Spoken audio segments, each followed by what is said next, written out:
Hello, team players.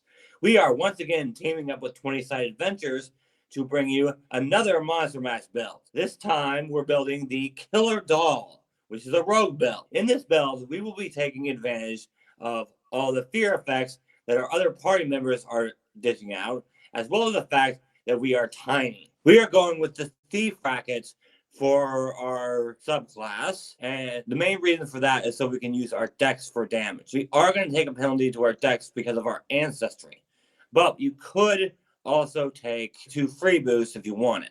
For a class feat, we're going with Nimble Dodge. Like I said, our dex is not going to be as high as it could be, so this will give us a little more defense. It's a great way to get a little more AC, so we don't get hit as much. It is a reaction, so it's only once per round, but can be incredibly useful. We will use other reactions at high levels, so we'll have to choose which reaction to use, but we won't cover them in this video. If you want to see this build past level 10, stay tuned for the end of the video for how to do that. For Ancestry, there's only one that really fits this build, and that is the Poppet. And the only way we become tiny is by taking the Toy Poppet Heritage. This allows us to take cover behind larger creatures, making it easier to get our sneak attack. It also means we can be in another creature space, which we have to be in order to attack anyone. For Ancestry feat, we're going with Harmless Doll. So we can impersonate an inanimate toy and even hide from creatures that don't realize we're alive.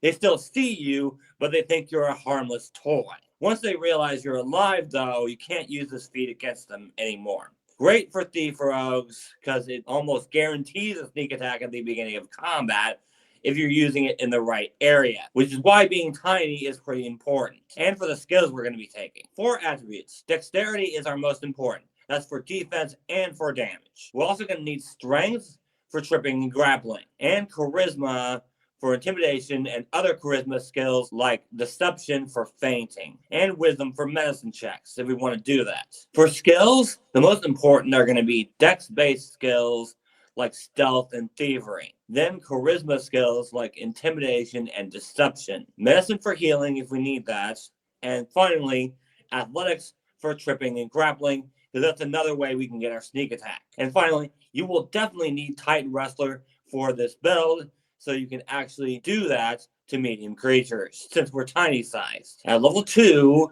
we're going to take Quick Draw. Since we're tiny sized, we need to be in the same space as the creature in order to attack it, which means we need to be moving about 90% of the time on the first round of combat. So pulling out our dagger and using it for one action is huge. At level 3, we're going to take Canny Acumen. We won't become a master in Fortitude saves without this feat, and we won't get expert until level 9.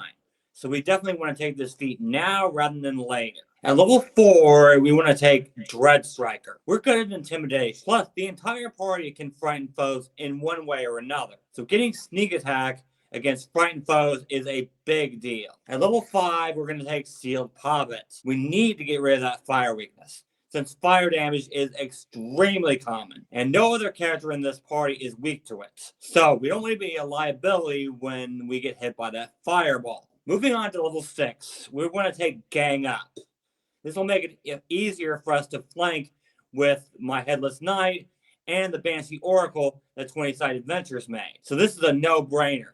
Just more sneak attacks. And it allows those other bells to hit more easily as well. At level 7, we want to take Toughness, because more hit points is always good. At level 8, we're going to take my personal favorite rogue feat, Inspired Stratagem, which gives up to 5 allies a reroll on an attack roll or skill check once per day each as a reaction. So you can make sure that something important goes through for an ally. And this is great with our commander's tactics, as you can use them to make sure the tactics work. At least some of them anyway. At level 9, we're going to take Scaling Poppet. Because we are tiny, we may have to climb up something in order to use Harmless Doll. This will make that a heck of a lot easier. We don't even have to make a check anymore to climb. We just use our climb speed. Very helpful in this build. Might not be in others, though. And the last feat I'm going to cover in this video is Precise Debilitation. So when we sneak attack, we can do even more precision damage, or we can make a foe off guard to everyone instead of just us. And this lasts until the end of our next turn.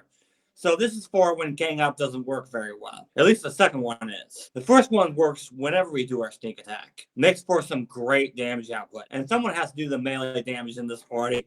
Might as well be the tiny doll. For free archetype, Crossbow Infiltrator is a very good archetype for this build, because we may need to do range attacks when using Harmless Doll. If you're looking for more of an out-of-combat version of this build, then Field Propagandist is an excellent archetype for this build.